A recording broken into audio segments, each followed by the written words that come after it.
Este es un mensaje del pastor John MacArthur, traducido y predicado en español para el mundo de habla hispana. Abramos nuestras Biblias en 1 de Pedro, capítulo 4. Para comenzar, llegamos a un nuevo capítulo en nuestro estudio de esta maravillosa epístola y llegamos a los primeros 6 versículos de este capítulo tan importante.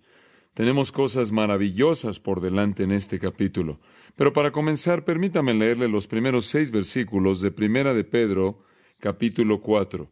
Puesto que Cristo ha padecido por nosotros en la carne, vosotros también armaos del mismo pensamiento, pues quien ha padecido en la carne terminó con el pecado, para no vivir el tiempo que resta en la carne, conforme a las concupiscencias de los hombres, sino conforme a la voluntad de Dios. Baste ya el tiempo pasado para haber hecho lo que agrada a los gentiles, andando en lascivias, concupiscencias, embriagueces, orgías, disipación y abominables idolatrías. A estos les parece cosa extraña que vosotros no corráis con ellos en el mismo desenfreno de disolución y os ultrajan. Pero ellos darán cuenta al que está preparado para juzgar a los vivos y a los muertos. Porque por esto también ha sido predicado el Evangelio a los muertos, para que sean juzgados en carne según los hombres, pero vivan en espíritu según Dios. En su rico libro llamado La plaga de las plagas, escrito en 1669, un hombre piadoso llamado Ralph Benning escribió este párrafo acerca del pecado. Escúchelo. En general, el pecado es el peor de los males. Lo malo de lo malo, y de hecho lo único malo. Nada es tan malo como el pecado, nada es malo más que el pecado. Así como los sufrimientos de este tiempo presente no son dignos de ser comparados con la gloria que en nosotros será revelada, así tampoco los sufrimientos de esta vida, ni de los que están por venir, son dignos de ser comparados con el mal del pecado. Ningún mal es desagradable a Dios, ni destructivo al hombre, más que el mal del pecado.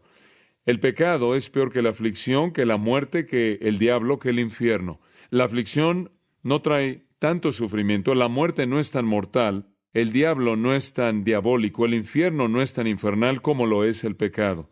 Esto ayudará a llenar la acusación en contra de su pecaminosidad, especialmente así como va en contra de la bondad del hombre. Después él dice, los 4 males que acabo de nombrar son verdaderamente terribles y toda persona dice acerca de ellas, Señor bueno, líbranos. Sin embargo, ninguno de estos, ni todos juntos, son tan malos como el pecado. Por lo tanto, nuestras oraciones deben estar más concentradas en ser librados del pecado, y si Dios no va a escuchar ninguna otra oración más que esta, debemos orar, te rogamos, óyenos, buen Señor. Fin de la cita. De una manera única, con una elección extraña pero interesante de palabras, Ralph Benning nos ayuda a entender la maldad del pecado. Es peor que la aflicción, es peor que la muerte, es peor que el diablo y es peor que el infierno. Ahora es verdad que el creyente odia el pecado. Es verdad que el creyente desea huir del pecado. Es verdad que un creyente anhela ser liberado del pecado. Todos nosotros, en un punto u otro en nuestras vidas, de una u otra manera, usando las mismas o diferentes palabras, hemos clamado, «Oh miserable de mí, ¿quién me librará de este cuerpo de muerte?» Todos hemos clamado contra nuestra propia condición miserable. Todos hemos anhelado en algún punto a lo largo del tiempo ser liberados de la esclavitud al pecado. Ahora, la pregunta que surge es que debido a que el pecado es lo más malo de todos los males, sí, de hecho el único mal, y debido a que lo odiamos y anhelamos ser liberados de él, ¿cómo podemos evitarlo? ¿Qué se demanda por nuestra parte si vamos a mantenernos alejados del pecado? Bueno, obviamente es el esfuerzo más serio en nuestra vida. ¿No estará de acuerdo con eso? Es el esfuerzo más demandante de la vida de todo cristiano, el evitar el pecar. Ahora, para evitar el pecado, debemos tener 3 perspectivas. En un sentido, tenemos que vivir en 3 tiempos: futuro, presente y pasado. Algunos nos dirían, para evitar el pecado necesitas tener una perspectiva futura. ¿Qué queremos decir con eso? Usted tiene que estar alerta, en guardia contra la tentación que todavía no ha llegado, pero también tiene que estar listo para no ser sorprendido. Tiene que ver al futuro. Tiene que hacer lo que los discípulos no hicieron y Jesús les dijo, velad y orad para que no entréis en tentación. Siempre tenemos que estar alertas. Tenemos que ser cuidadosos, estar vigilantes, siempre viendo hacia adelante, esperando lo que pueda venir, caminando de manera circunspecta, caminando de manera sabia a la luz del peligro que yace por delante. También tenemos que tener una perspectiva presente. No solo tenemos que estar viendo hacia adelante, esperando lo que pueda venir, sino que estamos viendo en el tiempo presente lo que nos rodea para que no seamos engañados de manera ingenua y entremos en pecado. Pablo nos recuerda en Romanos 12:9, él dice, aborreced lo malo, aférrense a lo que es bueno. Eso es tiempo presente. Cuando usted vea mal, ódielo. Cuando usted ve que algo es malo, ódielo. Cuando usted ve algo que es bueno, aférrese a ello. Pablo dijo, no seáis vencidos por el mal, sino venced al mal con el bien. Pablo dijo en Romanos 13:14, vestíos del Señor Jesucristo y no proveáis para los deseos de la carne. Entonces, de manera constante debemos estar viendo hacia el futuro, esperando lo que pueda venir en términos de pecado. También tenemos que estar evaluando el presente para que podamos evitar el pecado. Pero también existe la necesidad de ver al pasado. Una de las mejores facultades para enfrentar el mal de todos los males, de hecho el único mal, es una buena memoria, y esto es lo que realmente está diciendo Pedro aquí. Él nos está llamando a recordar algunas cosas que nos van a capacitar a evitar el pecado. La clave del pasaje se encuentra en el versículo 2, en donde Pedro dice que no debemos vivir el tiempo que resta en la carne conforme a las concupiscencias de los hombres, sino conforme a la voluntad de Dios. Debemos vivir el resto de nuestras vidas evitando el pecado y viviendo la voluntad de Dios. Ahora, para hacer eso sí debemos ver hacia adelante y esperar de manera vigilante lo que pueda venir. Y sí debemos evaluarnos en términos del tiempo presente, pero el punto primordial de Pedro es que debemos mirar hacia atrás, debemos tener una buena memoria. Ahora recuerden dónde estamos antes de que escarbemos en este texto en particular. Esta epístola entera fue escrita a personas que estaban sufriendo y ha llegado a cierto clímax, de hecho, al final del capítulo 3, y el clímax ahí fue que Pedro estaba diciendo, en todo lo que ustedes están sufriendo, acuérdense de esto, el sufrimiento puede ser triunfal. Usted puede salir victorioso aún en el sufrimiento, y el modelo para ello es ¿quién? Cristo. Y Él nos muestra en el capítulo 3, versículos 18 al 22, cómo es que Cristo, en medio de todo el sufrimiento injusto, Él sufrió. Y Él nos muestra en el capítulo 3, versículos 18 al 22, cómo Cristo, en medio del sufrimiento injusto, Él triunfó. De hecho, Él obtuvo su mayor victoria en el momento de su mayor sufrimiento. Y señalamos en nuestros últimos estudios que cuando Jesús estaba siendo matado de manera injusta en la cruz, cuando Él estaba siendo tratado de manera injusta, cuando Él estaba siendo castigado como resultado de odio, como resultado de rechazo, en el momento mismo en el que Él estaba sufriendo el ser tratado injustamente, muriendo, el justo por los injustos, Él estaba triunfando sobre el pecado. Él estaba triunfando sobre las fuerzas demoníacas del infierno. Él estaba triunfando sobre el juicio de Dios. Y Él estaba adquiriendo para sí mismo la supremacía definitiva, como dice en el versículo 22, de sentarse a la diestra de Dios. Entonces, en el momento de su muerte, Él triunfó sobre el pecado. Él triunfó no solo sobre el pecado, sino que Él también triunfó sobre las fuerzas demoníacas del infierno. Él triunfó sobre el juicio de Dios, el cual Él soportó y salió victorioso. Y Él triunfó sobre todo ser creado. Y fue todo en su sufrimiento más grande que Él ganó su triunfo más grande. El punto de Pedro es que cuando usted ve su sufrimiento, recuerde que puede ser el momento de su triunfo más grande. Así fue con el sufrimiento de Cristo y así también puede ser con usted. Ahora, con eso en mente, observemos el versículo 1. Puesto, lo cual obviamente nos lleva de regreso a lo que acaba de decir en el capítulo 3. Puesto que Cristo ha padecido por nosotros en la carne, vosotros también armaos del mismo pensamiento. Eso realmente resume lo que acaba de decir. Por eso está ahí el puesto. Ustedes han visto a Cristo sufrir en la carne y su sufrimiento fue triunfal. Entonces, ármense del mismo pensamiento. ¿Qué pensamiento? Estar dispuestos a sufrir en la carne sabiendo que produce potencialmente el triunfo más grande. Esa es una declaración maravillosa y esa es la aplicación de todo lo que hemos visto antes. Es mejor sufrir por Cristo que sufrir con el mundo. Es mejor porque nuestro sufrimiento por causa de la justicia, cuando sufrimos por hacer lo que está bien, cuando sufrimos injustamente, cuando somos perseguidos y tratados de manera injusta y no amable, es ese mismo sufrimiento el que puede producir nuestro mayor triunfo espiritual. Entonces, debemos armarnos del mismo pensamiento. Ahora, permítame ver de manera más específica esta declaración para que usted la pueda entender, porque el versículo mismo puede parecer de manera inicial algo difícil de entender. Por favor, observe que en esa primera declaración, puesto que Cristo ha padecido por nosotros en la carne, eso simplemente significa que Cristo ha muerto. De eso está hablando. Está hablando de su muerte. De regreso, en el versículo 18 dice que Cristo padeció al principio del versículo. Al final del versículo dice que fue muerto en la carne. Siendo la verdad muerto en la carne, versículo 18, y ha padecido en la carne, aquí en el versículo 1, ambos se refieren a lo mismo, se refieren a su muerte. De eso ha estado hablando Pedro. Debido a que Cristo murió, y es implícito, y tuvo un triunfo tan grande en su muerte, entonces, ármense ustedes también del mismo pensamiento. Ahora, ¿qué queremos decir aquí con esta frase, armaos del mismo pensamiento? Bueno, es un término militar traducido de manera apropiada. Se refiere a un soldado que usa sus armas para pelear. Y en Efesios 6:11, una forma de esta palabra es traducida armadura o toda la armadura de Dios. Pónganse, vístanse, colóquense su armadura, ármense, tomen sus armas. ¿Por qué? ¿Para qué? Para una batalla. Su vida va a ser una batalla y necesita estar armado con esta arma definitiva. ¿Cuál es? Ármense ustedes también con el mismo enoía en el griego. ¿Qué significa eso? La misma mente, misma idea, mismo principio, mismo pensamiento. ¿Qué quieres decir con eso? Escuche atentamente, escuche con atención.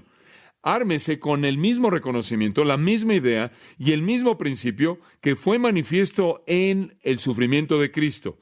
¿Y qué es eso? El principio que inclusive en la muerte puedo, ¿qué? Triunfar. Esa es la idea. Ármese con ese gran pensamiento. Ármese con ese gran pensamiento. En otras palabras, esté dispuesto, escuche cuidadosamente, esté dispuesto a morir. Ármese con ese gran pensamiento. Eso es exactamente lo que yo creo que Pedro está diciendo aquí. Es una declaración muy simple. Cristo murió y ustedes necesitan armarse a sí mismos con esa misma idea de que ustedes también estén dispuestos a morir, porque ustedes entienden que en morir hay triunfo. Ahora, usted tiene una alternativa si es perseguido y amenazan su vida y usted simplemente puede doblar la rodilla, simplemente puede negar a Cristo, simplemente puede salirse, simplemente puede aventar la toalla. Pero esa no es una opción, ¿o sí? Entonces, lo que él está diciendo aquí es esto. Miren, tal como Jesús lo dijo en Juan 16, va a pasar en muchas de sus vidas. Algunos de ustedes van a ser perseguidos, algunos de ustedes van a ser matados, algunos de ustedes van a ser mártires. Ármense con esa idea de que así como Cristo estuvo dispuesto a morir porque Él sabía que en ello había triunfo, ustedes deben tener el mismo pensamiento. Estén dispuestos a morir por causa de la justicia porque ustedes saben que puede ser triunfal. Ahora, permítame decirlo de manera simple. Acepten de manera voluntaria el potencial de la muerte como parte de la vida cristiana. Ahora, ¿ese es un pensamiento nuevo para usted? No debe serlo. Mateo capítulo 10, versículo 38 y 39, Jesús dijo esto: tomen su ¿qué? Cruz y síganme. Y él dijo, si alguno no quiere tomar su cruz, habiéndose negado a sí mismo, no es digno de ser mi discípulo. ¿Qué quiso decir con eso? ¿Qué quiere decir con toma tu cruz? ¿Qué significa eso? Eso significa estar dispuesto a morir. No hay nada místico en ello. No es algún tipo de dedicación espiritual de lo que está hablando, no. Cuando Él les dijo, estén dispuestos a negarse a sí mismos y tomar su cruz, ellos sabían exactamente lo que Él quiso decir, porque una cruz era donde la gente era ejecutada. Él estaba diciendo, deben estar dispuestos a morir por mí, estar dispuestos a entregar sus vidas. Y para muchos, muchos cristianos, esa ha sido una realidad. Pablo dijo francamente en 1 Corintios 15:31, yo muero diariamente. ¿Qué quieres decir con eso? Estoy viviendo al filo de la muerte.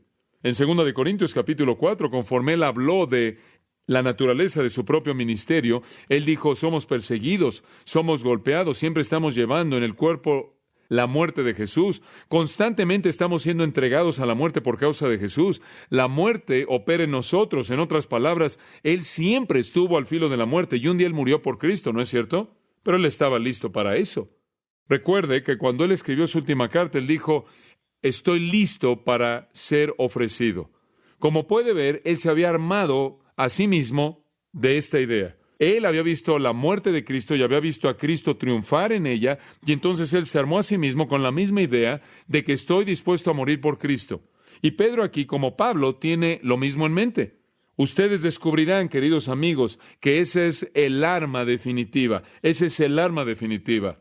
Dice usted, ¿qué quieres decir con que ese es el arma definitiva?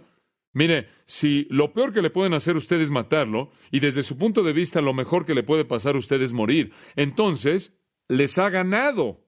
Entonces ha triunfado sobre ellos. Ese es el arma más grande que usted posee. Como puede ver, esa es la razón por la que tantos mártires a lo largo de la historia de la Iglesia han estado dispuestos a morir, porque se armaron a sí mismos con esa misma idea de que hay un gran triunfo en la muerte. Jesús murió y triunfó sobre el pecado. Y si yo muero, véalo en el versículo 1. Pues quien ha padecido en la carne terminó con el pecado. ¿Qué significa esa frase? Morir. Terminó con el pecado. ¿Escuchó eso? ¿Entendió eso? ¿Es la muerte tan mala? ¿Sabe lo que sucede cuando usted muere? ¿Qué sucede? Ya no peca. Eso es bueno porque usted odia el pecado y a usted le gustaría ser librado del pecado y a usted le gustaría ser piadoso y virtuoso y puro y santo y sin mancha. Y como puede ver, si estoy armado con la meta de ser librado del pecado y esa meta solo es alcanzada a través de mi muerte y lo peor que alguien puede hacerme es matarme, entonces solo pueden producir lo que es más preciado para mí y entonces triunfo sobre ellos. Entonces Él está diciendo a estos cristianos perseguidos que busquen el triunfo en la muerte. Lo peor que el mundo hostil que los está persiguiendo puede hacer es matar al creyente, y si el creyente está dispuesto a morir, entonces eso no es amenaza alguna. Usted lee a lo largo del libro de los mártires de Fox, o usted lee la historia de Juan y Betty Stam, o usted lee la historia de los misioneros en Ecuador, o inclusive de misioneros más contemporáneos, quienes realmente fueron matados por la causa de Cristo, o personas en tierras comunistas o tierras paganas, cuyas vidas fueron quitadas debido a su fe en Cristo, y usted se pregunta, ¿cómo es posible que pudieron tolerar eso? Y la respuesta es, porque ellos vieron la muerte como triunfo. Porque ellos se habían armado a sí mismos con esa idea, porque sabían que en esa muerte ellos dejaban de pecar. Y entonces la muerte tiene cierta dulzura en ella, ¿no es cierto? El que muere terminó con el pecado. Es un verbo en tiempo perfecto y enfatiza un estado o condición. Usted entra en una condición, un estado eterno permanente, libre del pecado. ¿Es eso malo? No, si esa es la meta de mi vida. ¿Qué estoy tratando de hacer a lo largo de mi vida cristiana entera? ¿Qué estoy tratando de eliminar en mi vida? El pecado. Y en un instante se acabó. Entonces, si tengo esa idea en mi mente, oigan, mátenme y voy a estar en donde he tratado de estar, libre del pecado, y entonces todo el temor se acaba, toda la amenaza es quitada de la persecución. Cuando un creyente muere, él entra en una condición permanente de libertad del pecado. Cristo es el modelo de eso. Esto, por cierto, fue cierto de Cristo. Dice usted, ahora espera un momento, Él no fue pecador, ¿eso es cierto? Él nunca pecó, Él no tuvo pecado, pero Él vino, escuche con atención, a un mundo, y dice en Romanos 8:3, a semejanza o en semejanza de carne pecaminosa. Y Él no vino solo en semejanza de carne pecaminosa, sino por el pecado. Y después Él se sujetó a sí mismo a hombres malos que le hicieron cosas impías, y entonces Él sintió el peso del pecado, ¿no es cierto? Y después en la cruz, 2 Corintios 5:21 dice, fue hecho pecado. Y 1 Pedro 2:24 dice que Él llevó nuestro pecado. Él vino en semejanza de carne pecaminosa. Él vino para recibir la peor maldad que los hombres pecaminosos podían hacerle. Él fue a la cruz y fue hecho pecado y llevó el pecado, pero cuando Él murió, Él fue ¿qué? Libre de pecado. Y todo aquello que Él sufrió en su encarnación llegó a su fin. Él ya no estuvo en la semejanza de carne pecaminosa. Él tuvo un cuerpo glorificado. Él nunca volverá a ser sujeto a las malas obras llevadas a cabo por personas malas y demonios. Él nunca jamás llevará el pecado. Fue hecho una sola vez. Y entonces Cristo también en su muerte terminó con el pecado. Él ya no tiene nada que ver con él. Él no tiene nada que ver con él. Y entonces dice Pedro, ármense con el mismo pensamiento. ¿Quieren tener el arma definitiva? Entonces entienda que cuando muere está libre del pecado para siempre. Ahora, solo un necio vería eso y diría, no, yo prefiero tener lo que tengo. Espera un momento, es imposible. Pero, amados, el terminar con el pecado, el cesar de pecar, está relacionado con la muerte de la carne. Por cierto, este versículo es muy bueno para dárselo a un perfeccionista. La gente que cree que usted puede ser perfecto en esta vida. Pedro dice, no, la única manera en la que cesas de pecar, terminas con el pecado, es cuando mueres. Las únicas personas sin pecado están muertas en la carne, muertas a este mundo. Cualquiera de los que están vivos en este mundo tienen pecado en su vida. Entonces Cristo, mediante su muerte, fue liberado de los poderes pecaminosos bajo los cuales Él de manera voluntaria se colocó a sí mismo, identificándose con el hombre en la encarnación y al llevar el pecado del hombre en la crucifixión. Y supongo que eso estaba en su mente cuando dice en Hebreos que Él soportó la cruz por el gozo que fue puesto delante de Él. ¿Y cuál fue el gozo? ¿Cuál fue ese gozo? El ser liberado para siempre del pecado. Y nosotros también podemos ver hacia adelante a la muerte porque nos libera del pecado. Simplemente para enfatizar ese pensamiento un poco más y que quede más firme en su mente, escuche lo que dice Romanos 7:5. Entonces, mientras que estábamos en la carne, las pasiones pecaminosas que fueron incitadas por la ley estaban operando en los miembros de nuestro cuerpo. Mientras que usted esté en la carne, las pasiones pecaminosas están operando. Romanos 7:18. Yo sé que nada bueno mora en mí, esto es en mi carne. Versículo 23. Veo la ley del pecado que está en mis miembros. Oiga, mientras que usted esté vivo en este cuerpo humano, usted tiene un problema de pecado. Y el único alivio que va a recibir es cuando usted deje este cuerpo, cuando se muera su carne. Escuche 1 Corintios 15 y va a oír la comparación. Versículo 42. Él está hablando de la resurrección y él dice, nuestros cuerpos son sembrados como cuerpos perecederos y son resucitados como imperecederos. Son sembrados en deshonra y resucitados en gloria. Sembrados en debilidad, resucitados en poder. Sembrado un cuerpo natural, resucitado un cuerpo espiritual. Versículo 49. Así como llevamos la imagen de lo terrenal, también llevaremos la imagen de lo celestial. No es sino hasta que morimos que recibimos ese cuerpo honorable, imperecedero, glorioso, poderoso, espiritual, celestial. Y ahí es cuando el aguijón de la muerte, el cual es el pecado, es quitado para siempre. Él dice más adelante en ese mismo capítulo. Ahora, amado, si usted es cristiano, usted va a llegar ahí tarde o temprano, ¿verdad? ¿Estar ahí antes sería demasiado malo? ¿O preferiría esperarse hasta después y poder satisfacer sus deseos por tanto tiempo como sea posible en su carne pecaminosa? ¿Ahora entiende usted por qué un cristiano que piensa en profundidad no teme la muerte? Todos nos dirigimos ahí. Todos vamos a alcanzar en última la bendición de no tener pecado. Y si usted piensa en esto, debería estar diciendo, entre más pronto mejor. Ahora, debido a que esa es nuestra meta y debido a que ese es nuestro destino, entonces no tememos el sufrimiento, porque lo peor que el sufrimiento puede hacer es matarnos y darnos lo mejor, la meta de nuestra vida. Llevarnos a la perfección sin pecado.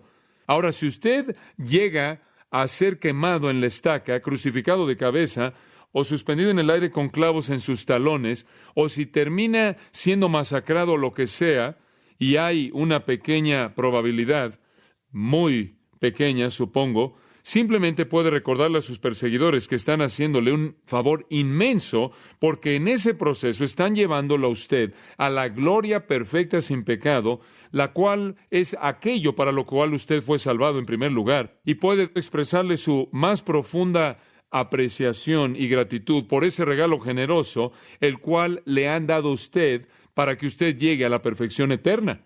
Ahora, si todo eso le suena muy extraño, eso muestra lo confuso que nuestra manera de pensar está, ¿no es cierto? Ahora, ¿por qué quiero estar armado con esta idea? Versículo 2. Quiero estar armado con esta idea para no vivir el tiempo que resta en la carne conforme a las concupiscencias de los hombres, sino conforme a la voluntad de Dios. Dice usted, bueno, ¿cómo es que eso se relaciona? Simplemente de esta manera. Mire, si la meta de mi vida es no pecar, entonces tengo que estar en dirección a esa meta.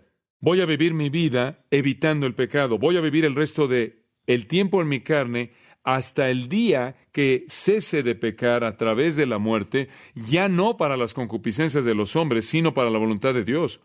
Debido a que esa es la meta de mi vida, tengo que hacer que mi vida esté moviéndose en esa dirección ahora. Entonces, ¿para qué vivo el resto de mi vida? Para evitar el pecado. Para no vivir, esa es la palabra de la cual obtenemos biología, habla de la vida terrenal. Debo vivir en esta tierra, debo vivir mi existencia humana el resto del tiempo que Dios me dé en esta carne, no para las concupiscencias de los hombres, sino conforme a la voluntad de Dios.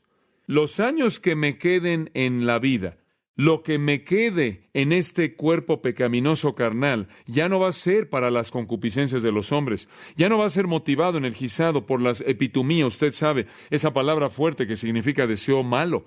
Ya no voy a vivir de esa manera. Voy a evitar eso para conformarme a la voluntad de Dios. Entonces, esta es una aplicación muy práctica de lo que Pedro ha estado enseñando.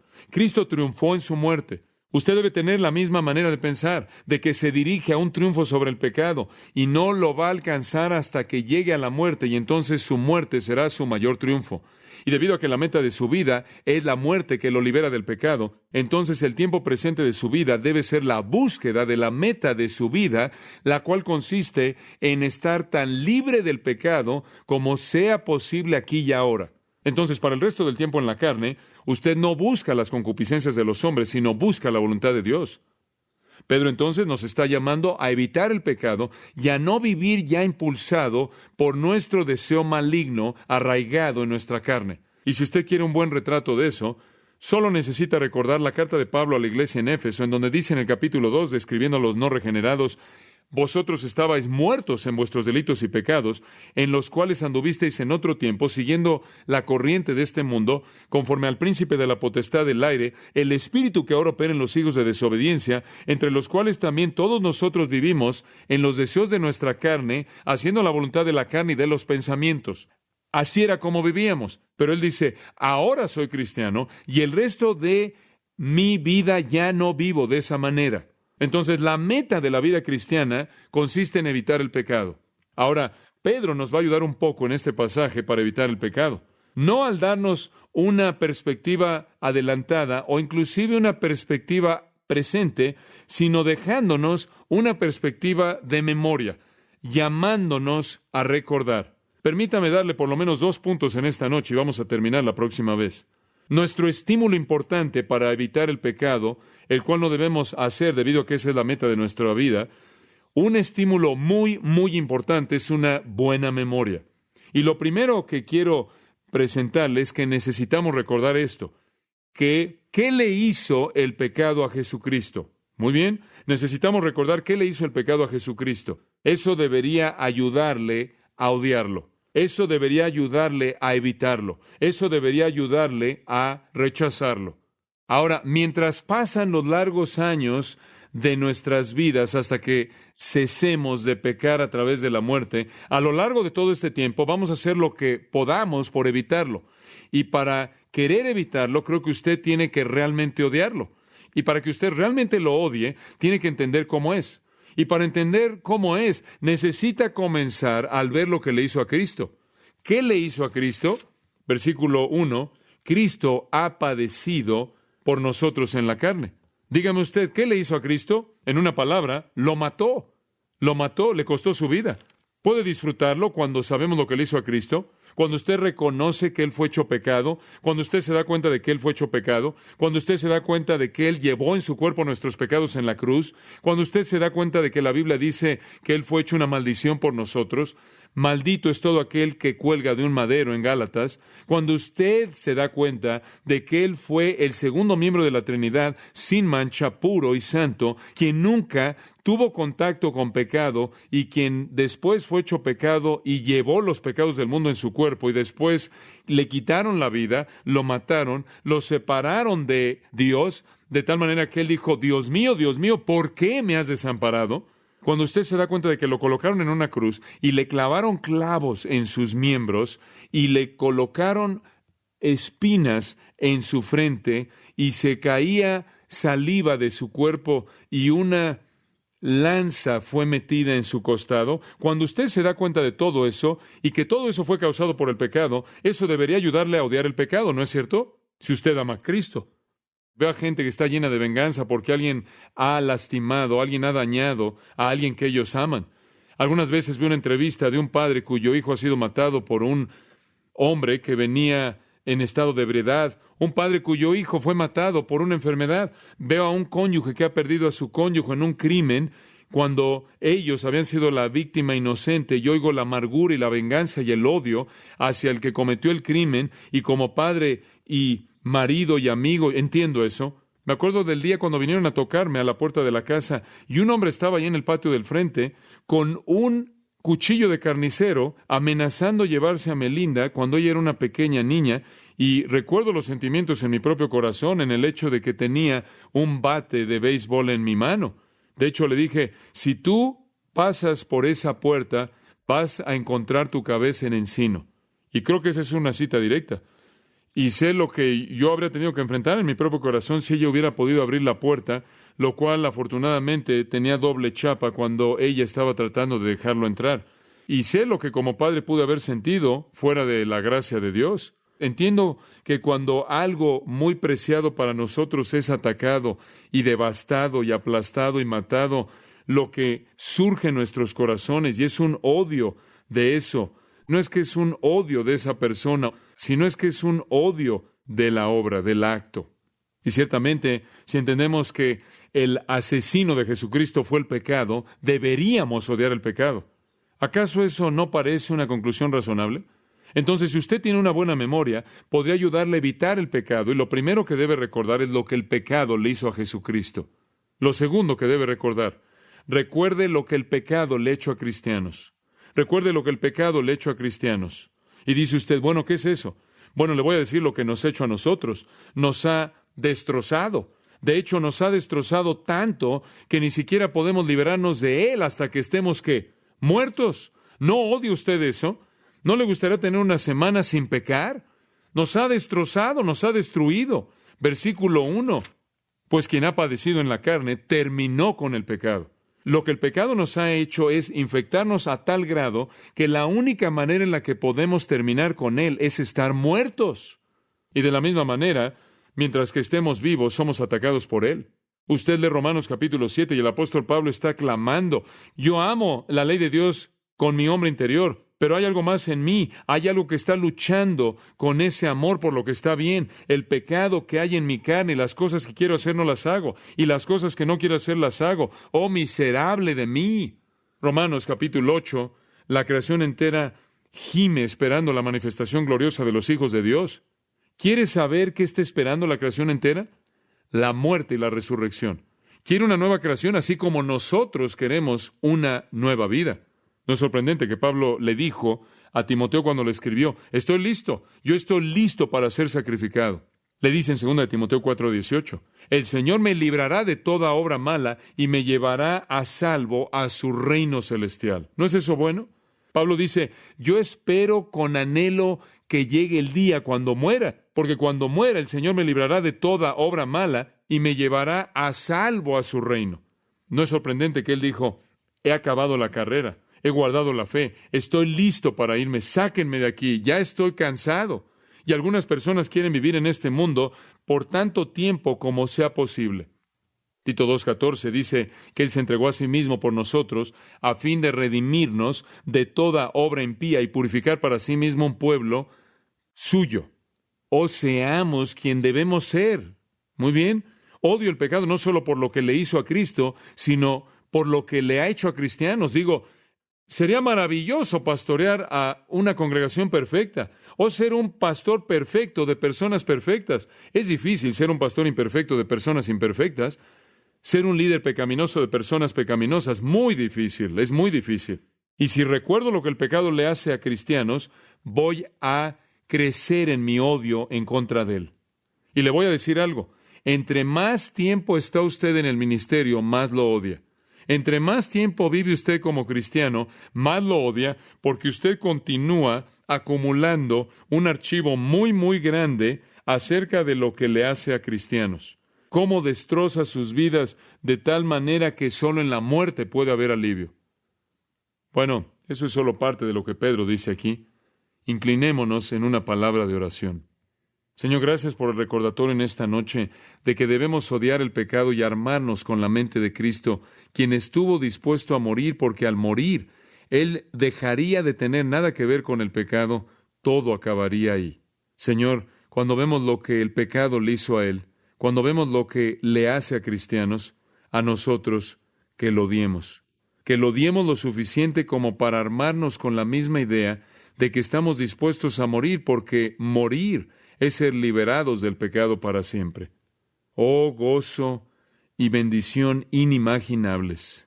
Padre, te damos gracias por la gracia de que nos llegues a conceder un regalo hacia nosotros, el ser liberados para siempre del pecado. Pensar que la alternativa es pensar de un infierno eterno, el cual es la presencia eterna del pecado y solo pecado. Oh, qué pensamiento tan terrible, es inconcebible. Gracias por la gracia que nos ha concedido la promesa de una eternidad en donde el pecado ha cesado para siempre. ¡Qué gracia! Te damos gracias en el nombre de nuestro Señor. Amén. Para más información sobre los mensajes y libros del pastor John MacArthur, este es un mensaje del pastor John MacArthur, traducido y predicado en español para el mundo de habla hispana. Nos encontramos en un estudio continuo de Primera de Pedro.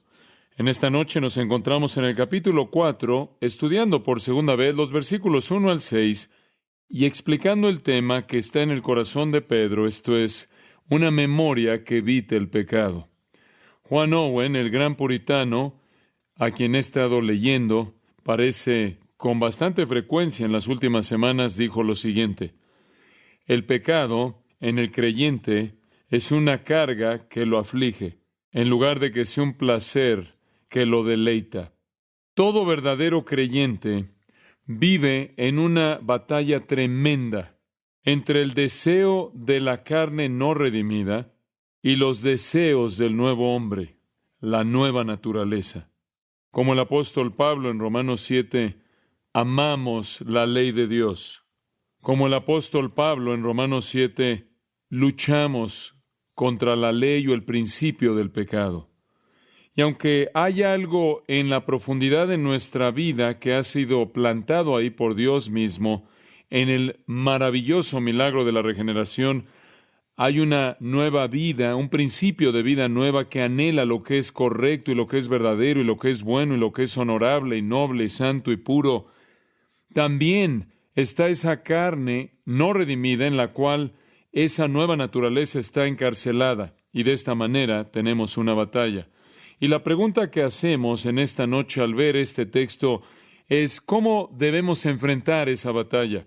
¿Cómo debemos enfrentar la realidad de ese conflicto y conocer el camino de la victoria? Permítame sugerirle a usted que un factor que es muy importante es tener una perspectiva triple con respecto al pecado. En primer lugar, debemos tener una perspectiva hacia adelante. Debemos tener una especie de orientación futura en la que estamos haciendo lo que Jesús dijo, estamos velando y orando, no sea que entremos en tentación, haciendo lo que el apóstol Pablo dijo, caminando de manera circunspecta, estando alerta, sabiendo que frente a nosotros, en cualquier momento, a un aliento, a un respiro de distancia, se encuentra una tentación enorme. Y entonces debe haber un sentido en el cual vivimos en espera, vivimos de manera vigilante, alerta. Pero también no solo debe haber una dimensión futura en nuestra perspectiva, sino que debe haber una dimensión presente también. No solo debemos estar en espera, sino que debemos estar enfrentando lo que está aquí en el presente. Debemos odiar lo que es malo. Debemos aferrarnos a lo que es bueno. Como Pablo dijo, debemos vestirnos del Señor Jesucristo y no proveer en el tiempo presente para los deseos de la carne. Y entonces, percibiendo lo que es inminente en el futuro, viviendo en lo que es real en el presente, nos ayudará a enfrentar el pecado. Pero hay otra perspectiva, y es la perspectiva en la que realmente Pedro se enfoca en este texto, y esa es una perspectiva hacia atrás. Debe haber también una vista del pasado. Y yo creo que cualquier persona que va a enfrentar el pecado debe tener una buena memoria. Pedro nos va a ayudar a entender lo que necesitamos recordar conforme vemos el texto. Entonces comencemos en el versículo 1.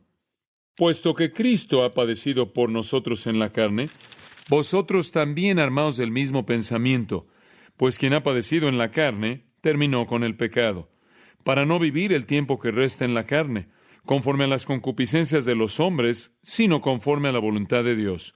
Baste ya el tiempo pasado para haber hecho lo que agrada a los gentiles, andando en lascivias, concupiscencias, embriagueces, orgías, disipación y abominables idolatrías. A estos les parece cosa extraña que vosotros no corráis con ellos en el mismo desenfreno de disolución y os ultrajan.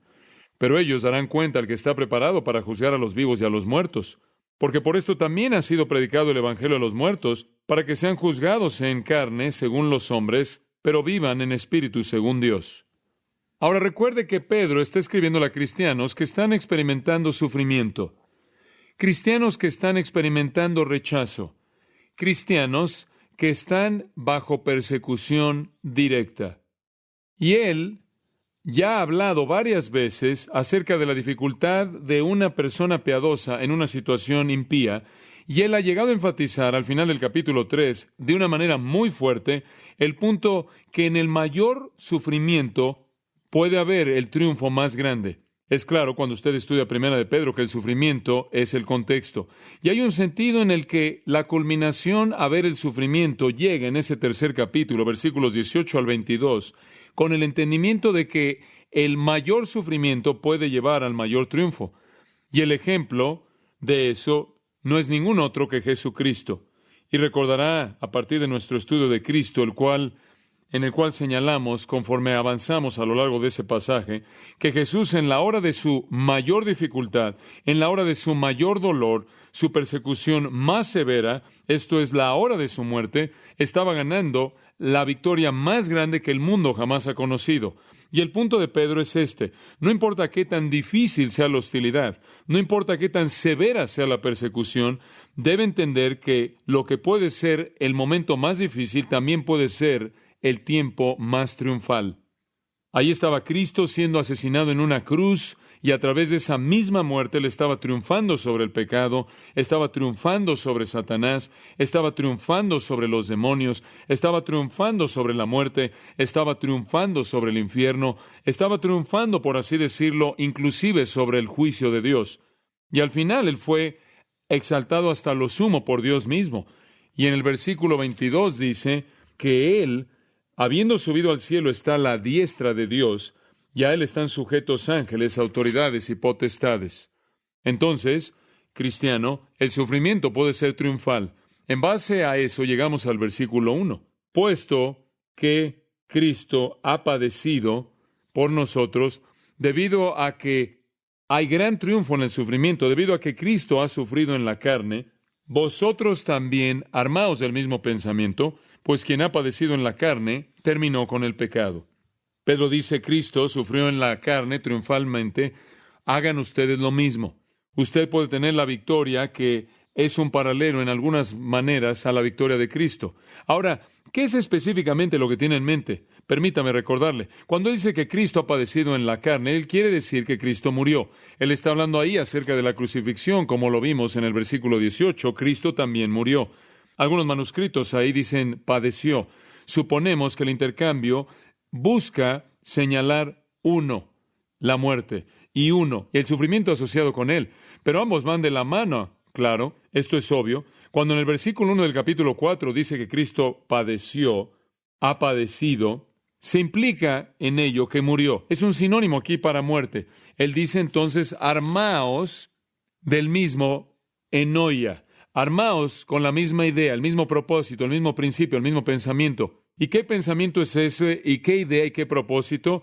Que estén dispuestos a morir por causa de la justicia, porque saben que pueden triunfar en ella. Ahora, si usted está armado contra la persecución con una disposición a morir, si está dispuesto a hacer lo que Jesús dijo en Mateo 10, 38 y 39 y Mateo 16, de tomar su cruz y seguirlo, lo cual implica una disposición también a morir, si usted está dispuesto a morir por la causa de Cristo, entonces se ha armado con la misma idea que Cristo tuvo cuando murió, porque Él murió por el gozo que estaba puesto delante de Él. Él sabía lo que eso lograría. Él entendió el triunfo en Él, y así también debe usted. ¿Y cuál es ese triunfo? Observe al final del versículo 1, pues quien ha padecido en la carne terminó con el pecado. Ese es un aspecto de eso. Señalamos en nuestro último estudio algo de la discusión acerca de la frase y compartí con usted la conclusión que yo tengo de este texto, que de lo que él está hablando aquí es muy simple. Lo que está diciendo es que si los matan, ustedes dejarán de pecar. La frase padeció en la carne, de nuevo al final del versículo 1, quien ha padecido en la carne, al final del versículo 1, significa lo mismo que significó al principio del versículo 1, y tiene que ver con la muerte de Cristo, tiene que ver con muerte. Lo que él está diciendo es que si mueres, cesarás de pecar. El punto es este: lo peor que sus perseguidores pueden hacerle a usted es matarlo, y si lo matan, la batalla se acabó. ¿Se oye eso invitador? Así debería ser. Esa es la idea. Y si usted está armado con la idea, no va a darle la espalda, va a tener valentía, denuedo y confianza y fortaleza en medio de cualquier prueba, cualquier dificultad, cualquier persecución, cualquier amenaza. Y después ese tipo de actitud va a producir la actitud del versículo 2. Para no vivir el tiempo que resta en la carne, conforme a las concupiscencias de los hombres. Esa es la clave. Si usted está dispuesto a morir sabiendo que usted dejará de pecar, entonces usted acaba de quitarle la mayor arma que los enemigos tienen contra usted, y esa es la amenaza de la muerte. Y si esa no es amenaza para usted, entonces esa no es arma para ellos. Y si usted entiende que la meta de su vida es dejar de pecar, y lo único que la muerte puede hacer es llevar a que esa meta sea una realidad, si usted entienda que esa es la meta de su vida, entonces ya va a vivir el resto de su vida en la carne, no para las concupiscencias de los hombres. En otras palabras, Pedro está diciendo, una vez que usted se arma con la realidad de que la meta es estar libre del pecado, va a quitar la amenaza de la muerte y va a controlar la manera en la que usted vive su vida. Usted debe vivir su vida evitando el pecado, ya no impulsado por el deseo carnal, nunca haciendo concesiones, debido a que la muerte solo podría ser liberación del pecado. Y entonces, ¿qué amenaza podría hacer usted para hacer concesiones? Esto entonces se vuelve un estímulo muy importante para generar una evasión del pecado. Ahora Pedro entonces comienza a explorar este concepto de recordar. Y quiero simplemente llevarlo a lo largo de esto. Simplemente vimos 2 puntos en el bosquejo y simplemente estoy condensando esto. Recuerde esto. En primer lugar, Pedro nos va a dar varios puntos. Recuerde lo que el pecado le hizo a Jesucristo, versículo 1. Lo mató.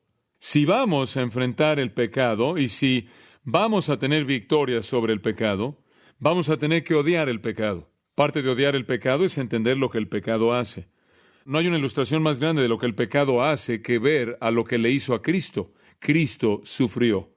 Cristo murió. Como el versículo 18 del capítulo 3 dice. En segundo lugar, en nuestro último estudio, señalamos que usted debe tener una buena memoria acerca de lo que el pecado le hizo a Cristo. Y en segundo lugar, una buena memoria acerca de lo que el pecado le ha hecho a los cristianos. La segunda parte del versículo 1. También los mata. No solo los mata, de vez en cuando hay mártires, aquellos que han muerto por la causa de Cristo, sino que también causa, y escuche esto, causa que ellos batallen toda su vida hasta que mueran. La implicación del final del versículo 1 es que la única manera de dejar de pecar es morir. Debemos odiar el pecado porque mata a Cristo. Debemos odiar el pecado porque mantiene a los creyentes de ser lo que Dios ha querido que ellos sean, perfectos, santos, semejantes a Cristo, libres del pecado.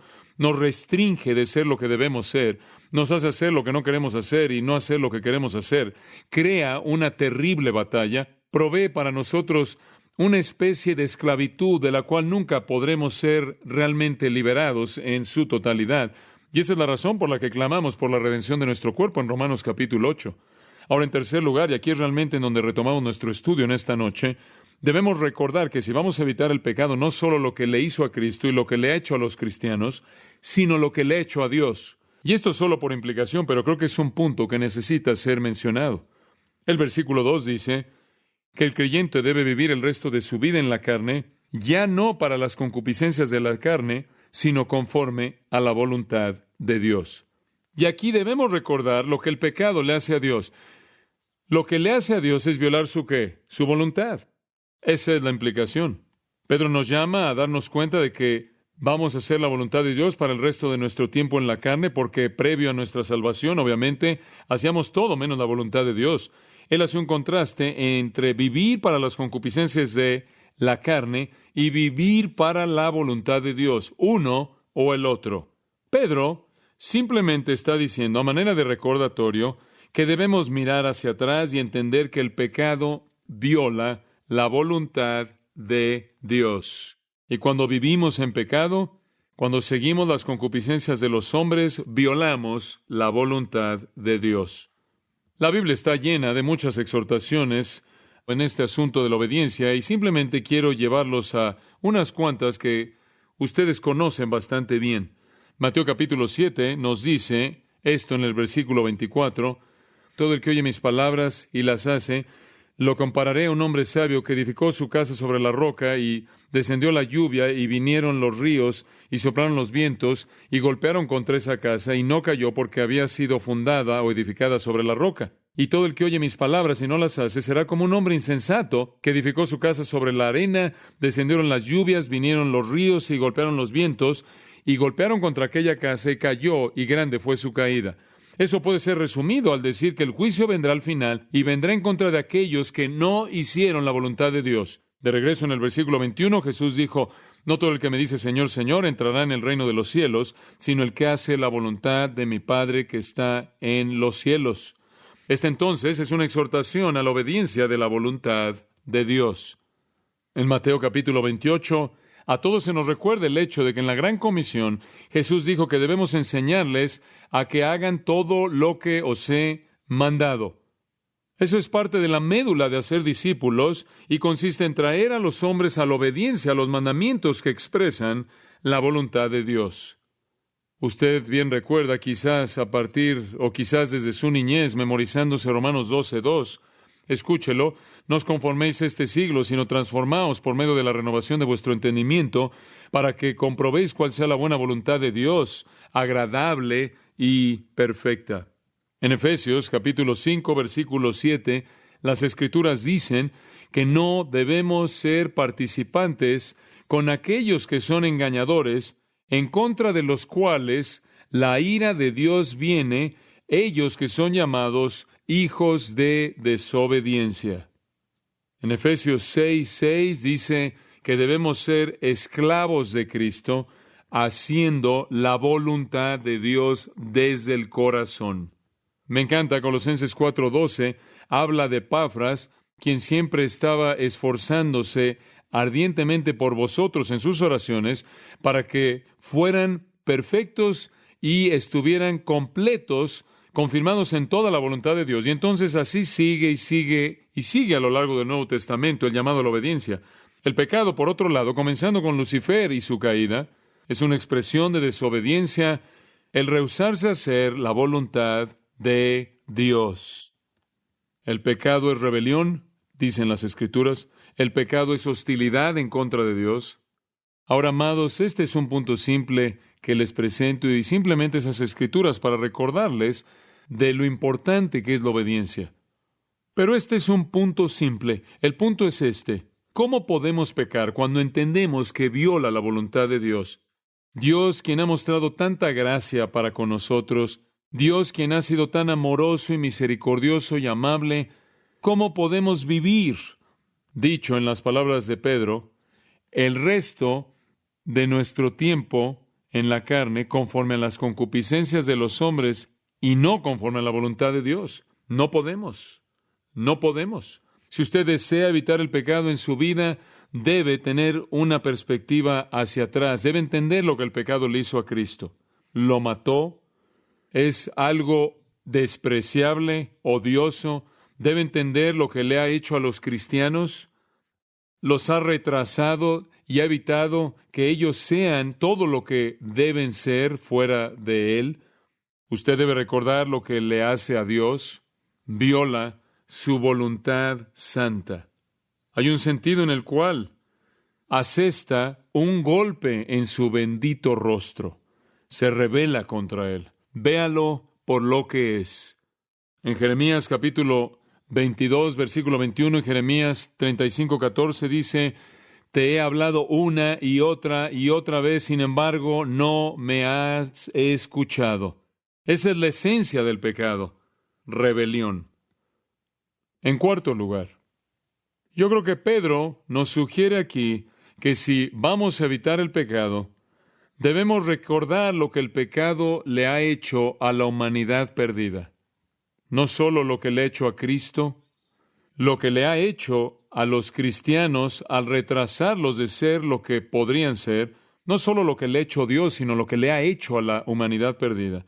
Y este es el corazón de los versículos 3 al 5, a los cuales quiero que vayamos. Lo que usted tiene en los versículos 3, 4 y 5 es más bien una descripción vívida y trágica de los efectos devastadores del pecado sobre la humanidad, que debe proveerle a su memoria suficientes razones como para evitar el pecado. Él dice: baste ya el tiempo para haber hecho lo que agrada a los gentiles, andando en lascivias. Los paganos, los gentiles o las naciones. En otras palabras, ya han pasado suficiente tiempo, ya han tenido suficiente oportunidad como para vivir en el pecado. ¿Por qué seguir arrastrándose en ello? Y aquí él se refiere a su vida de preconversión, el tiempo antes de que usted llegara a conocer a Cristo. Y él dice, su experiencia precristiana del pecado es suficiente. El sentido de la palabra, por cierto, baste, el sentido de esa palabra es más que suficiente. Ya han estado más que suficiente en ese tipo de vida. Ya han vivido más que suficiente en ese tipo de vida. Ya han satisfecho el deseo de los gentiles al punto en el que ya no necesitan satisfacerlo. Por cierto, el deseo aquí es bulomai, el cual parece tener la idea de un deseo que es de propósito. Es un deseo de propósito, deliberado.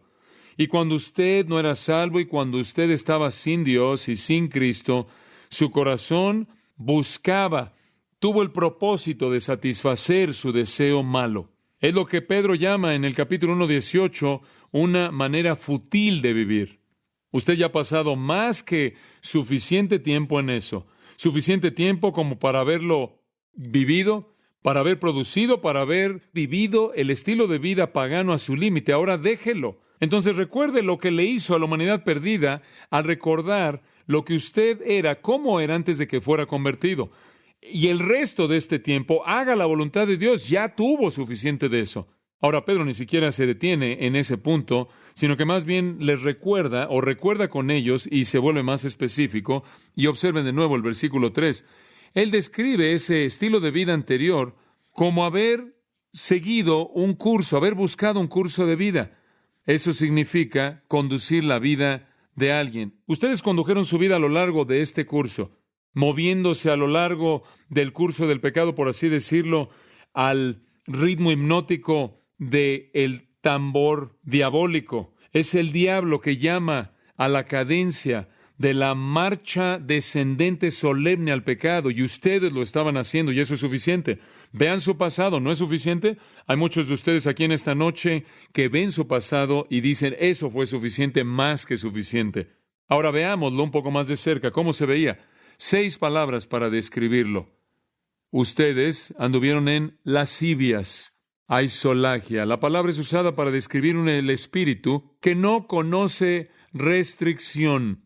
El espíritu que se atreve a pecar con cualquier pecado, vicio, sin restricciones. De hecho, la palabra antigua es disipación, y esa palabra significaba una satisfacción excesiva, una búsqueda de la satisfacción excesiva en el placer sensual. Él está diciendo, así era antes de que vinieran a Cristo, en su condición perdida, vivieron en una impiedad sin restricciones tal, en un pecado abierto contra Dios, que ustedes desfilaban, desplegaban sin temor alguno su vicio. Y ciertamente esa es verdad en la cultura en la que vivimos. la cual tendría que ser definida como una cultura pornográfica. La segunda palabra que él usa está asociada muy de cerca con la primera. Él usa la palabra concupiscencias. Pasión se refiere al deseo maligno, se refiere a ser impulsado por el instinto animal, ser impulsado por la pasión. Es la búsqueda de la satisfacción sin consideración alguna, sin razonamiento, en placeres que la pasión busca. Y él después usa otra palabra, embriagueces. La palabra literalmente significa vino, vino que está burbujeando, y habla de estar intoxicado, de embriaguez habitual. Podría también hablar de la embriaguez que viene también de las drogas. La cuarta palabra que usa es traducida orgías, comos. Realmente se refiere a una orgía sin restricciones, a una fiesta sin restricciones. El término era usado en literatura extrabíblica para referirse a un grupo de personas que estaba en estado de embriaguez, actuando sin restricción alguna, que estaba tambaleándose y cantando ahí por las calles, causando problemas. Es la embriaguez pública. Y por cierto, normalmente estaba asociado con la adoración de dioses falsos, las sectas del tiempo antiguo, como la adoración de Dionisio o de Baco. Y después él añade una palabra que es muy parecida, disipación. Disipación, fiestas de embriaguez, potos, simplemente tomar por causa de tomar y emborracharse. Y después él añade abominables idolatrías. La adoración de ídolos, eso es una abominación a Dios. Ahora ahí, queridos amigos, está una caracterización de una persona no regenerada, y no toda persona, claro, no es tan mala como podría ser. Pero normalmente este es el estilo de vida de una persona no regenerada en nuestra cultura, y así también era en la época de Pedro. Él dice, ustedes tuvieron suficiente de eso, suficiente vida vil, suelta, disipada. Ya tuvieron suficiente de vivir motivados, controlados por la pasión, suficiente borrachera, suficientes fiestas sin restricciones, suficientes fiestas de embriaguez, suficientes idolatrías abominables de adoración a los dioses falsos, suficiente. Pero a partir de ahora no vivan así. Recuerden cómo vivieron, recuerden lo que el pecado les hizo, recuerden el dolor de su sensualidad y su concupiscencia, su embriaguez, sus orgías, el dolor de sus fiestas de borracheras e idolatrías abominables. Lo interesante de todo esto es que estuvo empacado y atado por un moño llamado religión en tiempos antiguos. Era justificado como una forma de adoración a una deidad. Después, en el versículo 4, Pedro añade, y esto es muy interesante, a estos les parece cosa extraña que vosotros no corráis con ellos en el mismo desenfreno de disolución y os ultrajan. Hombre, eso es una realidad. Les sorprende cuando ustedes dicen, mi vida ha cambiado, ya no hago eso. Están sorprendidos, están en un estado de shock cuando tu vida es diferente. Eso es normal para ellos. Es a tal grado un estilo de vida que cuando no vives de esa manera, están sorprendidos. El verbo significa estar sorprendido en un estado de shock. Incluye la idea de ofenderse. Están enojados, molestos. ¿Por qué? Porque están molestos con usted, porque usted no corre con ellos en el mismo desenfreno de disolución. Como puede ver, en primer lugar, cuando ellos ven que usted ha sido transformado y usted no está viviendo su vida de esa manera, es cuestión de sorpresa para ellos. Es cuestión de sorpresa. J.B. Nichols escribe, y cito, los licenciosos, esclavizados por hábitos que no pueden romper, encendidos por lascivias que no pueden extinguir, que están siendo impulsados hacia abajo por una fuerza de gravedad que no pueden por sí mismos resistir, están sorprendidos ante el cambio completo en las vidas de aquellos creyentes cuyo objetivo en la vida ahora es la voluntad de Dios. Fin de la cita. Y así como M.B. Welch escribió hace muchos años atrás en ese hermoso poema, y cito, pero el amo viene, el maestro viene, y la multitud necia nunca puede llegar a entender el valor del alma y el cambio que ha sido llevado a cabo por el toque de la mano del maestro. Fin de la cita. Ellos no lo entienden y les molesta mucho, y eso acumula culpabilidad sobre sus cabezas, que usted no corre con ellos, ya no hace lo que ellos hacen, ya no continúan literalmente corriendo con ellos, enfatizando que en una ocasión lo hicieron y ahora se ofenden porque no lo hacen. Esa pequeña frase, no corráis con ellos en el mismo, esa pequeña frase en el mismo desenfreno de disolución, es una frase muy vívida. El retrato es de una multitud grande que está corriendo en una carrera salvaje, está corriendo sin restricción alguna. William Kelly dice es una estampida eufórica de buscadores de placer que está en una carrera. El término desenfreno es usado solo aquí y significa primordialmente que confluyen aguas. Tiene la idea de aguas que se unen para fluir. Algunos sugieren que tiene la idea de una cisterna. Otros sugieren la idea de desechos que están cayendo en una cisterna. Y él aquí retrata la vida de preconversión como esta carrera loca, sin control, de idólatras llenos de lujuria, borrachos que están buscando placer, que están corriendo como aguas sucias a una cisterna de disipación. Disolución. Disolución significa el estado de maldad en el cual una persona no piensa en nada más que maldad. No piensa acerca de la salud, no piensa acerca del dinero, no piensa acerca de la reputación, no piensa acerca de la virtud, solo en satisfacer su pasión. Hay una pasión ardiente a tal grado en el pecado que la gente, sin pensar, está buscando su pasión de manera intensa, irresistible, está corriendo a esa cisterna en disolución, son atraídos a ella. Y Pedro dice, eso difícilmente es un spa, una tina de hidromasaje para un cristiano, difícilmente es el lugar para ustedes. Recuerden cómo era.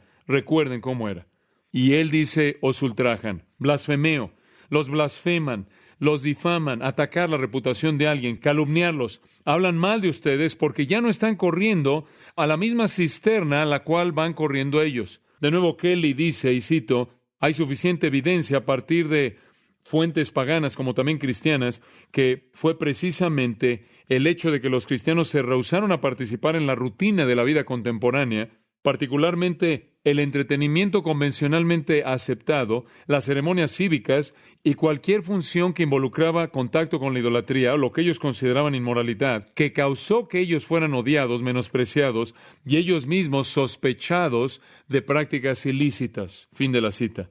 Fue esa misma razón lo que hizo que la gente los odiara. La humanidad caída es un grupo horrendo. Calumnian a los cristianos, menosprecian a los cristianos, corren como aguas sucias camino a una cisterna de disolución. Ese es un retrato horrible. Y lo que Pedro está diciendo es esto. Recuerda que solías correr con ellos a esa misma cisterna de disolución, de perversión sexual, idolatría, de borrachera, y fueron salvos de eso y se volvieron el objeto de su hostilidad amarga. ¿Y ahora van a vivir en los pecados que vivían en el pasado? Mejor es ser justo y sufrir triunfalmente que ir a esa cisterna.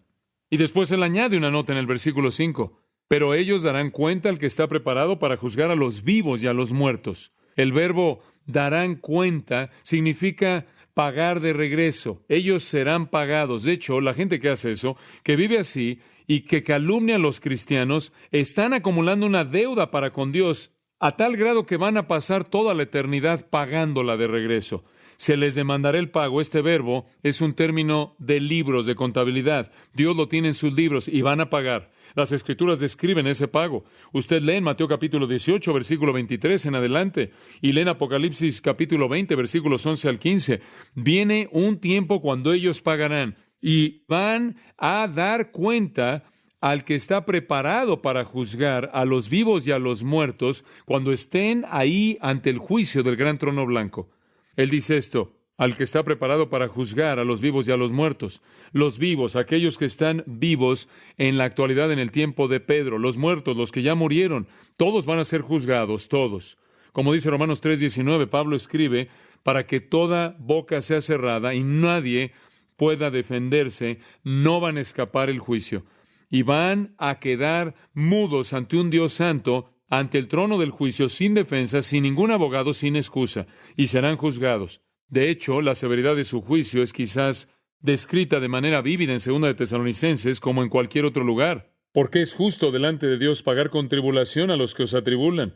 Y a vosotros que sois atribulados, daros reposo con nosotros cuando se manifieste el Señor Jesús desde el cielo con los ángeles de su poder en llama de fuego, para dar retribución a los que no conocieron a Dios ni obedecen al Evangelio de nuestro Señor Jesucristo, los cuales sufrirán pena de eterna perdición, excluidos de la presencia del Señor y de la gloria de su poder. Su día vendrá.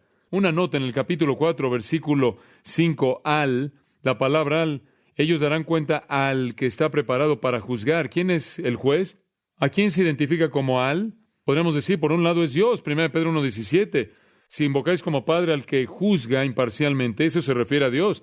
Pero si leemos Juan 5:22-27, nos dice ahí que todo juicio ha sido entregado a Jesucristo. Y entonces creemos que Dios los va a juzgar, pero Dios los va a juzgar a través de su Hijo, el Señor Jesucristo, a quien le ha entregado todo juicio. ¿Qué le ha hecho el pecado a los no salvos? Ha hecho que su vida sea disoluta. Los ha hundido en una cisterna vil, sucia, de disolución. Y los ha hecho enemigos del pueblo de Dios, y de esta manera los ha hecho enemigos de Dios mismo, los enemigos de Cristo y los objetos de un juicio eterno condenador. Creo que lo que Pedro tiene en su corazón es recordarnos y decirnos, mira eso y no lo olvides. Debe ayudarte a evitar el pecado, debe ayudarte a estar dispuesto a sufrir por causa de la justicia gozosamente. Entonces, evitar el pecado requiere una buena memoria de lo que el pecado le ha hecho a Cristo, lo mató. Lo que el pecado le ha hecho a los cristianos nos mantiene alejados de lo que podríamos ser, porque la única manera en la que podríamos dejar de pecar es morir, y entonces estamos ligados a la carne. Ver de nuevo y ver lo que le ha hecho a Dios lo ha ofendido mucho, porque el pecado es rebelión contra su voluntad. Y observa y mira lo que le ha hecho a los perdidos, los hechos sucios y viles, y los ha apuntado, los ha preparado para la condenación. Finalmente, Pedro tiene un magnífico recuerdo más al ayudarnos a evitar el pecado y con gusto estar dispuestos a sufrir por causa de la justicia, y es este. Recuerda, en quinto lugar, lo que Dios te prometió al vencer el pecado. Recuerde lo que Dios le prometió al vencer el pecado. Observe el versículo 6. Porque por esto también ha sido predicado el Evangelio a los muertos, para que sean juzgados en carne según los hombres, pero vivan en espíritu según Dios. Este es un versículo simple y profundo, porque por esto también ha sido predicado el Evangelio, significa el mensaje salvador de Jesucristo, a los muertos. Simplemente significa aquellos que ahora están muertos. Él tiene en mente algunos creyentes que oyeron el Evangelio y ahora murieron, quizás algunos de ellos asociados a los que escribió Pedro esta carta, murieron por su fe en Cristo. Y entonces, la idea aquí primordial es que el creyente bajo persecución, bajo cualquier trato injusto, bajo castigo, inclusive muerte, aún muerte, debe estar dispuesto a sufrir sabiendo que hay triunfo, porque aunque muera en la carne como hombre, vivirá en el Espíritu de acuerdo con la voluntad de Dios. Lo que Pedro está diciendo es que Dios le ha prometido que a través de la muerte usted vencerá el pecado. Entonces él recuerda a sus lectores que el Evangelio le fue predicado a aquellos que ahora murieron por este propósito, que aunque son juzgados en la carne como hombres, literalmente matados por su fe en Cristo, vivirán en el Espíritu de acuerdo con Dios. Y entonces él nos lleva de regreso a donde comenzamos. Todo lo que la muerte le puede traer es llevarlo a la vida eterna en la presencia de Dios. Como puede ver, es un paralelo a todo lo que hemos estado aprendiendo al final del capítulo 3, versículo 18. Cristo murió, pero no se quedó muerto. Él fue hecho vivo en el Espíritu. Su cuerpo estuvo muerto, su espíritu estuvo vivo, al mismo punto aquí. Ellos pueden matar su cuerpo, pero su espíritu estará vivo y entrará a la promesa de la vida eterna. Entonces, evitar el pecado frente a grandes amenazas, frente a la persecución, inclusive la muerte es posible, noble, justo, es mandado, y una manera de ayudar al vencer eso es recordar lo que el pecado le hizo a Cristo, lo que le hace a los cristianos, lo que le hace a Dios, lo que le hace a los perdidos, y después recordar lo que Dios le ha prometido en el futuro. No importa lo que nos hagan, podemos ser victoriosos. Creo que Jesús dijo en gran parte lo mismo cuando dijo, no temáis a los que destruyen el cuerpo, más bien temed a aquel que destruye tanto el alma y el cuerpo en el infierno. Amados, nosotros, como todos los que han venido a Cristo, luchamos con el pecado. Y esta ha sido una presentación algo cuidadosa y quizás hasta técnica. No quiero que pierdan el impacto, pero todos luchamos con el pecado y lo que le da la victoria no es algún entendimiento místico, no es alguna percepción esotérica, sino simplemente enfocarse en el daño y la devastación del pecado. Si podemos llegar a verlo por lo que es, vamos a odiarlo como Dios lo odia. ver lo que le hizo a Cristo, ver lo que le hace a Dios, ver cómo afecta a los creyentes, destruye sus vidas, sus matrimonios, sus familias, los retrasa de ser lo que Dios quiere que sean, y entender cómo lleva a la raza humana a una cisterna de disipación, de disolución, y en últimas al juicio, nos debe hacer odiar el pecado. Y después, cuando usted voltea eso y compara el otro lado, que Dios nos ha prometido que al final, no importa lo que nos hagan, viviremos en el Espíritu para Dios para siempre. No debe haber presión de este mundo impío que nos haga caer presa a su estándar de vida, ni siquiera la amenaza de perder la vida. Bueno, que Dios nos ayude a ser guerreros fieles contra este enemigo. Inclinémonos en una palabra de oración. Padre, se nos ha recordado en el siguiente versículo de este pasaje de cómo Pedro habla de lo importante que es estar involucrado en la oración ferviente. Padre, que reconozcamos que aun cuando hemos cultivado la memoria y cuando entendemos los efectos terribles, terribles del pecado, aún así debemos orar y depender de ti como el recurso para la victoria en nuestras vidas. Padre, haznos santos, justos, puros. Continúa conformándonos a la imagen de Cristo, quien es tanto nuestra meta como nuestro destino, y te daremos gracias y la alabanza en su querido nombre. Amén. Para más información sobre los mensajes y libros del pastor